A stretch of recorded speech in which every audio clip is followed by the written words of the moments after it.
ici, à Madrid. À la maison. Dire chez vous, c'est pas chez vous précisément, mais ça fait 13 ans que vous vivez à Madrid. Ça représente quoi, Madrid pour vous? Bah, ça représente tout, hein. C'est la moitié de ma vie, je dirais. J'ai commencé en France, à Lyon.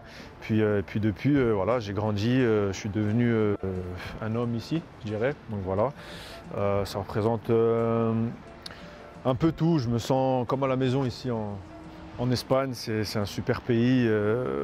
Les gens sont parfaits. Le mode de vie est parfait. Tout est bon pour moi. Vous vous sentez un peu espagnol parfois? Non, c'est pas une question de se sentir espagnol, mais en tout cas, je me sens vraiment bien dans cette ville, dans ce pays. En tout cas, donc 13 ans, vous disiez que vous êtes ici. Quand vous êtes arrivé, est-ce que vous pensiez que vous alliez faire la carrière que vous êtes en train de réaliser? Quand on arrive dans un club comme Madrid, on ne pense pas à se dire voilà, je suis là pour 10, 15 ou 20 ans. On se dit surtout j'aimerais gagner des titres le plus rapidement possible parce que c'est le plus grand club du monde. Donc forcément, c'était ces choses-là que je me mettais au départ dans ma tête.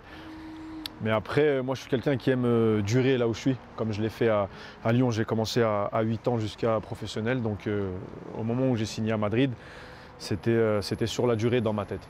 Eh ben, on va revenir sur votre formidable carrière au Real. Okay. On va se projeter aussi, je crois qu'il y a un petit PSG Real qui approche. Bientôt. Puis on est en 2022, année de Coupe du Monde. Exactement. On va parler des Bleus. Allez-y, je vous suis, Karim.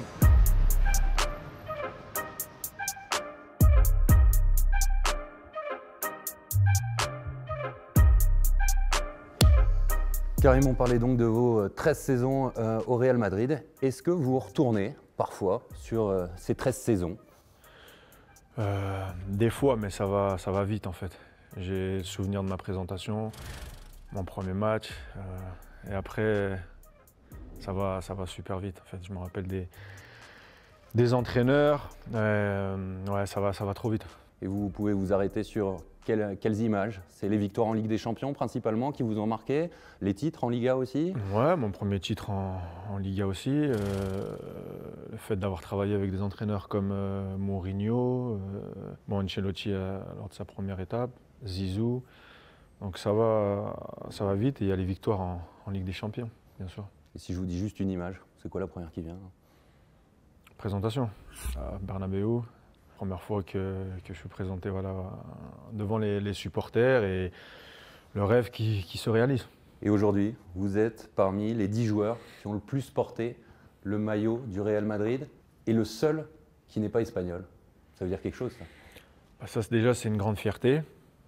Donc voilà, c'est quelque chose qui est dans l'histoire du club du Real Madrid. Je fais partie de cette équipe, je fais partie de ce club et c'est comme je l'ai dit, beaucoup de fierté.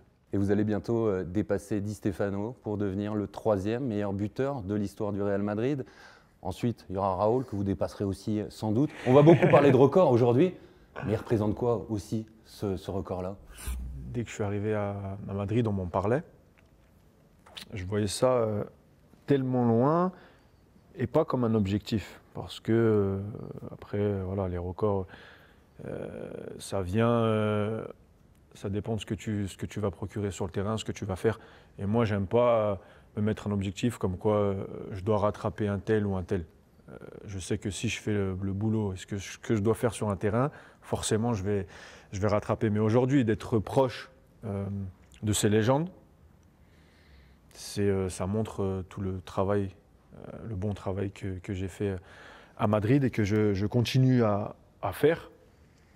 Et voilà, donc je sais que je suis proche, ça va bientôt arriver, donc forcément pareil, c'est de la fierté et être dans les meilleurs buteurs de ce club-là, c'est quelque chose de formidable, d'exceptionnel. Et vous avez disputé 9 saisons avec Cristiano Ronaldo. On vient de voir quand Messi est parti du Barça, le Barça s'est effondré. Pas le Real Madrid avec le départ du Portugais, c'est grâce à vous? Faut pas, j'aime pas me placer dans ces choses-là en disant ouais, c'est grâce à moi, etc., etc. Non, c'est juste que j'ai pris conscience que voilà, il fallait mettre un pas devant et aller et montrer que je suis capable de faire des choses comme je fais aujourd'hui dans ce club-là parce que j'ai signé dans ce club-là pour aujourd'hui voilà, montrer que je mérite que Florentino Pérez est venu chez moi et m'a fait signer. Mais la transition, elle s'est faite naturellement ou il a fallu, dans votre tête, vous dire bon, maintenant c'est moi le leader et le seul leader de l'attaque? Non, j'étais prêt parce que j'ai appris beaucoup avec Cristiano. Donc j'étais prêt en fait. J'ai travaillé encore plus. Voilà, j'étais un vrai professionnel. Et derrière, après, la qualité sur le terrain, c'est pas nouveau. Il fallait juste mettre un peu plus de buts décisifs, des choses comme ça. On connaît le poids du brassard du Real Madrid. Lorsque Marcelo joue pas, c'est vous, le capitaine. Vous êtes d'ailleurs l'étranger qui a le plus porté ce brassard de capitaine. Il semble léger sur votre bras. Bah, en tout cas, quand je mets le brassard, en fait, ça me pousse encore plus à montrer d'autres choses, pas que terrain, jouer au foot, faire des passes, etc. Mais c'est plus de, voilà, je dois aider mon équipe dans les moments où c'est compliqué. Voilà, je dois montrer l'exemple en fait sur le terrain et c'est ce que j'aime depuis tout petit de toute façon. Donc là aujourd'hui, avoir la chance de porter le brassard, c'est que, comme je l'ai dit, quelque chose d'exceptionnel pour moi et ça me motive encore plus.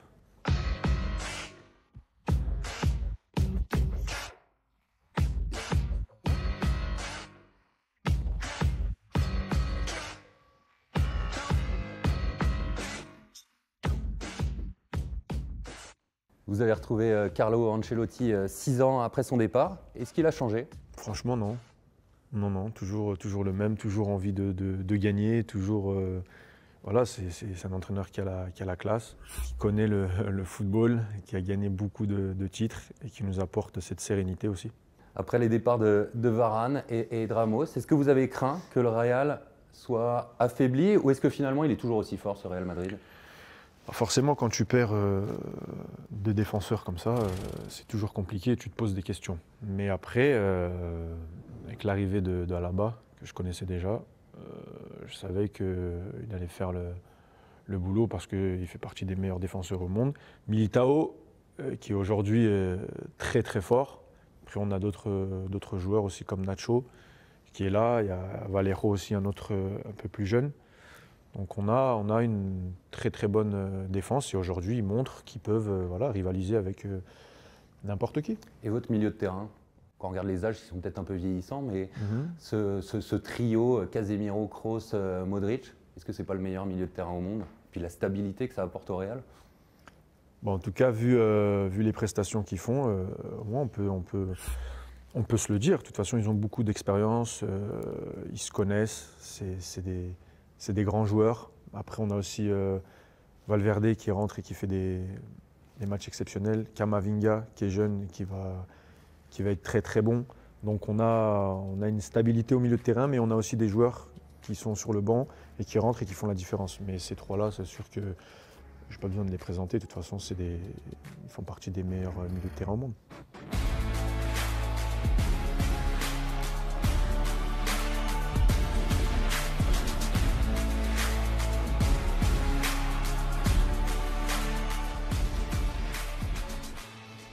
Le Real Madrid, leader de la Liga, le PSG, leader de la Ligue 1.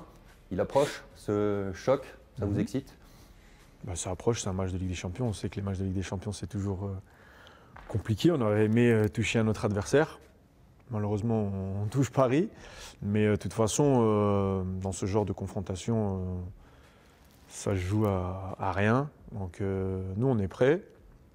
Voilà, on est bien, on travaille pour arriver le jour J en forme et gagner. Et on connaît vos stats en Ligue des Champions. En quoi elle vous transcende cette compétition? C'est dès que la petite musique retentit là, que Karim il appuie sur un autre bouton?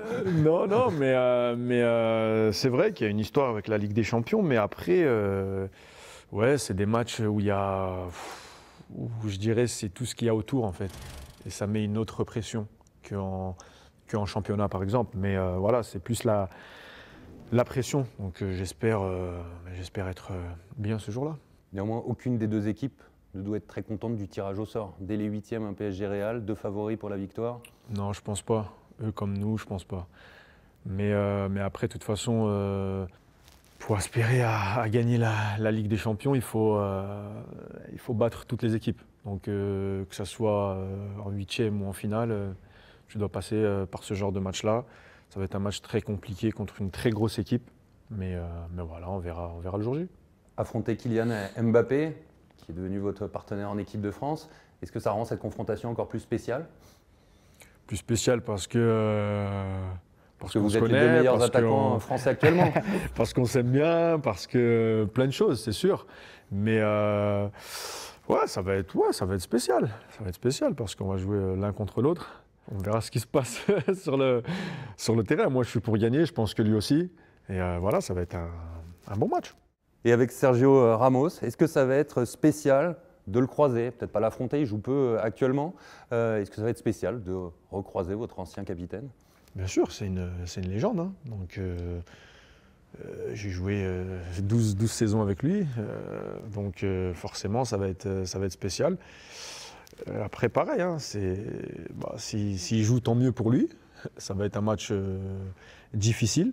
Après, voilà, aujourd'hui, il joue au PSG. Je lui souhaite que le meilleur. Hein. Et recroiser Messi, d'ailleurs, avec un autre maillot, ça va vous faire bizarre? Ouais, bizarre aussi, parce que lui, il a l'habitude de jouer au Barça. Pareil, c'est un des meilleurs joueurs au monde. Je ne peux même pas parler de ses qualités, il a tellement de qualités, mais c'est vrai que ça va faire bizarre aussi qu'il joue au PSG. Vous pensez qu'il va réussir au PSG? Comment il ne va pas réussir?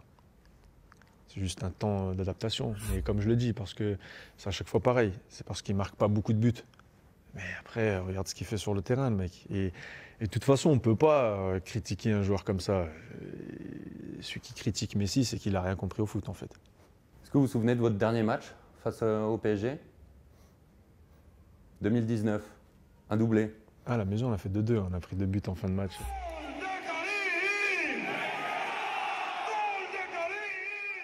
Ça vous excite de jouer le PSG? C'est un club qui vous réussit plutôt, quoi? Bah, de toute façon, c'est le meilleur club pour l'instant en ce moment en France. Comme je l'ai dit, moi, à chaque fois que je joue contre une équipe française, ça me fait plaisir. Mais là, voilà, c'est une grosse équipe et à moi d'être bien ce jour-là.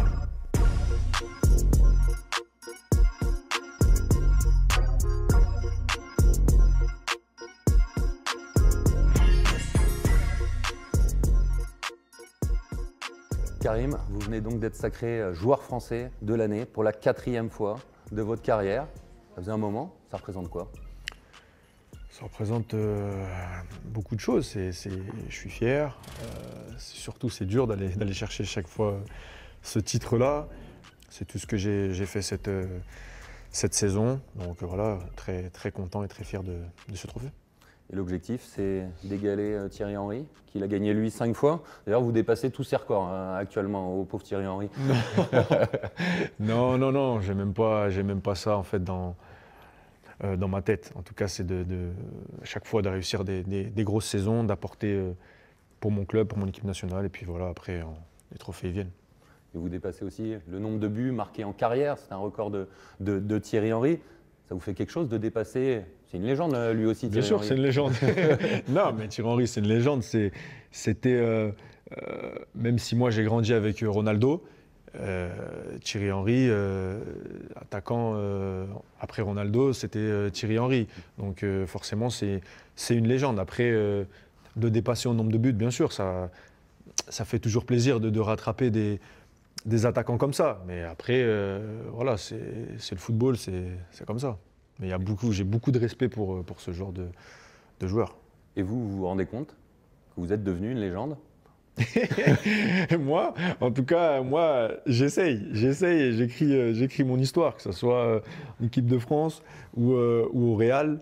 Comme je l'ai dit, chaque match, j'aime jouer au foot, j'essaye de faire des choses nouvelles, j'essaye de marquer, de faire des passes, de faire des actions, voilà, montrer le football que j'ai toujours rêvé de jouer et en ce moment, voilà, je le joue. Justement, parlons de votre niveau. Est-ce que vous vous sentez actuellement plus fort que jamais ou est-ce que c'est difficile de le dire quand on parle de soi? Non, c'est pas difficile. De toute façon, on regarde ce que je fais sur le terrain et je regarde ce que je fais sur le terrain. Aujourd'hui, quand je dis dans une interview, j'ai dit que j'étais au maximum, c'est la vérité. Après, on peut toujours s'améliorer, mais sur la constance, pour moi, quelqu'un qui est régulier toute la saison pendant 2, 3, 4, 5 ans, après, je ne sais pas ce que je peux faire de plus, mais en tout cas, tous les matchs, j'essaye voilà, de faire ce que je réalise en ce moment sur un terrain de foot.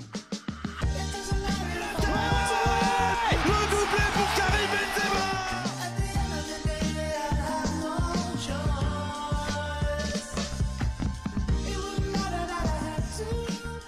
Est-ce que, quelque part, c'est aussi votre retour en équipe de France qui vous a reboosté?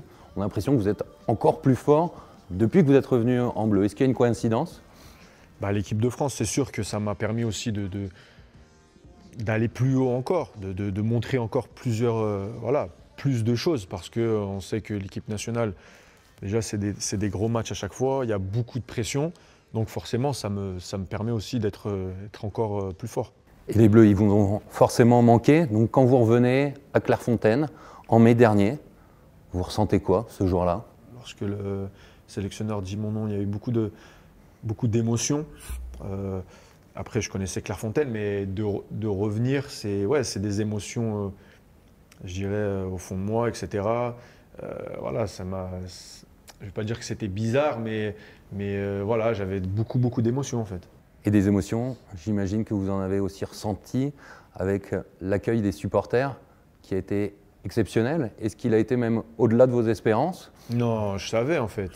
Après, bien sûr, ça a été exceptionnel parce que voilà, ça fait toujours plaisir d'être accueilli comme ça. Mais je le voyais en fait déjà quand je jouais la saison à Madrid, les échos, etc. Donc moi, avec les supporters, ça a toujours été cool, bien. Après, on a pu raconter pas mal d'histoires. C'est normal, c'est comme ça.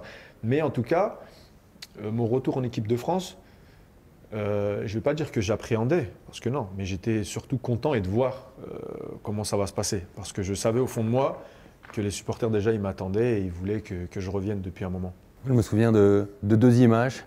Quand vous allez communier avec le public après le France-Portugal à Budapest, ou aussi après le France-Finlande à Lyon. Comment vous le prenez, tout cet amour, les deux fois? Non, c'est exceptionnel parce que, en fait, ils sont tellement contents pour moi et c'est ce qui me procure beaucoup d'émotions et c'est ce qui me permet aussi de leur donner à travers le terrain, quoi, les actions, les choses différentes, ce qu'ils veulent voir et ce qu'ils aiment. Et après, à Lyon, c'était différent parce que je suis de la banlieue lyonnaise et voilà, c'était quelque chose d'exceptionnel. J'avais jamais joué dans ce stade-là. Et même voilà, tous les supporters lyonnais et français, c'était vraiment quelque chose de fort. Et vous avez souvent dit que vous n'aviez pas de pression. Comment vous faites? C'est vrai ça, ou au fond, il y a certains matchs où le cœur il bat quand même plus vite? Non, mais pas de pression, ça veut dire que ça ne va pas m'empêcher de jouer au foot. Mais la pression, tu l'as. Je suis un humain, donc forcément, ton cœur il bat, ou etc. Ou ça, c'est obligatoire. Mais c'est une bonne pression en fait. C'est une pression qui te permet de te surpasser.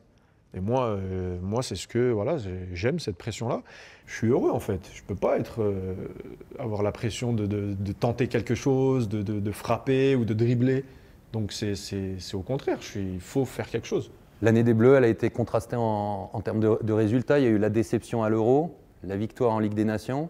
Vous terminez meilleur buteur sur l'année civile avec Antoine Griezmann, 9 buts. Qu'est-ce que vous retenez? Mon retour en équipe de France, l'Euro, même si à la fin on se fait sortir en 8e parce qu'on fait partie des meilleures nations au monde et sur le papier on était les plus forts. Donc voilà, et sur un match, sur 10 minutes, on a perdu notre match, notre espoir de pouvoir aller plus loin dans cet Euro. Donc beaucoup de déception, mais derrière, derrière on a recommencé à travailler, on a réussi à gagner cette National League qui est compliquée parce que tu joues contre la Belgique qui fait partie des meilleures nations, tu joues derrière contre l'Espagne qui est une très grosse équipe, donc c'est pas une coupe facile à aller chercher. Hein. Donc forcément, on a montré du caractère, surtout que c'était 2 matchs où on perdait, donc on est revenu et on a montré que voilà, on est toujours là, donc pour moi, ça reste une très bonne année. Et on vous a vu heureux comme jamais avec le trophée de la Ligue des Nations. C'est vous qui l'aviez le plus dans les bras parce que c'est… C'est moi qui l'avais le plus dans les bras. Non, ça c'est pas vrai. Je l'ai vu, je l'ai lu 2-3 fois, mais ça c'est pas vrai. Mais non, mais c'est clair que… Mais parce que vous étiez heureux? Parce clair. que c'est spécial de gagner avec les Bleus? C'est sûr, bien sûr. C'est spécial. Un trophée, c'est un trophée. Après, on peut le mettre là où on veut. Les gens peuvent dire ce qu'ils veulent. Mais un trophée, il faut aller le gagner, il faut aller le chercher. Donc forcément, c'était mon premier trophée. Donc content, fier. Voilà, je reviens en équipe de France et je gagne ce trophée. Donc j'étais vraiment très très content ce jour-là. Et je l'ai dit, vous terminez meilleur buteur avec 9 buts, mais vous avez surtout bonifié le jeu et surtout vous bonifiez vos partenaires. On a parlé de Vinicius tout à l'heure. On pourrait parler aussi de Griezmann, sa performance face à la Finlande à Lyon, ou de Kylian Mbappé. C'est quoi votre truc justement pour bonifier vos coéquipiers, pour rendre le jeu plus fluide? Je vais faire simple, c'est, comme je l'ai dit, le respect du foot en fait. C'est le beau football, mais en le respectant. Ça veut dire, si un mec est mieux placé que toi, il faut lui donner. Si le gars fait l'appel, il faut lui passer. Si le gars est en bonne position pour marquer, il faut lui donner pour qu'il marque. Si le gars a le ballon et il attend, et tu es là et tu ne bouges pas, et tu ne lui donnes pas de possibilité de te mettre une passe, il peut perdre la balle et puis derrière, voilà. Donc moi, c'est ce que je fais sur un terrain, c'est de bouger et après l'entente, elle se fait. Par exemple, le match contre la Finlande avec Griezmann, je sais que c'est un joueur qui sait jouer parce qu'on a dit non, mais il fait que défendre, ceci, cela. Non, il sait jouer au foot. Il sait jouer en une touche, il sait jouer en 2 touches, il sait bouger, il sait marquer des buts. Donc sur ce match-là, l'entente, elle était parfaite parce qu'il a retrouvé son jeu en une touche où, pour moi, c'est là où il est très très bon. Donc voilà, après avec Kylian, je ne vais pas dire qu'on a le même jeu parce qu'on n'a pas le même jeu, mais on voit le football pareil, rapide, en une touche, 2 touches, pareil. S'il y a des moments où il peut centrer, il centre, s'il faut tirer, il tire. C'est pour ça qu'aujourd'hui, il fait partie des meilleurs. Mais c'est rare, à l'ère de la statistique, pour un grand attaquant, de penser plus au jeu qu'à ses propres stats en 2022. Bien sûr, mais plus tu penses au jeu et tu respectes le foot, plus tu vas marquer des buts, tout simplement. Mais si tu penses que au but, il suffit que tu tombes sur 2 défenseurs qui sont très très bons et ils te bloquent et c'est fini. Parce que tu ne sais pas jouer au foot, en fait. Tu ne sais pas jouer en une touche, tu ne sais pas bouger, tu ne sais pas donner d'autres… Tu n'as que le but. Donc c'est pour ça que moi, avec le football que je pratique sur le terrain, je bouge, forcément les buts vont arriver. Parce que si tu as 3 occasions et t'en mets une, ou 2 occasions et t'en mets une, c'est bon. Et ça, votre état d'esprit par rapport au foot, il n'a jamais changé? C'est le même depuis tout petit? Ouais, il ne changera jamais de toute façon. Le jour où il changera, j'arrête.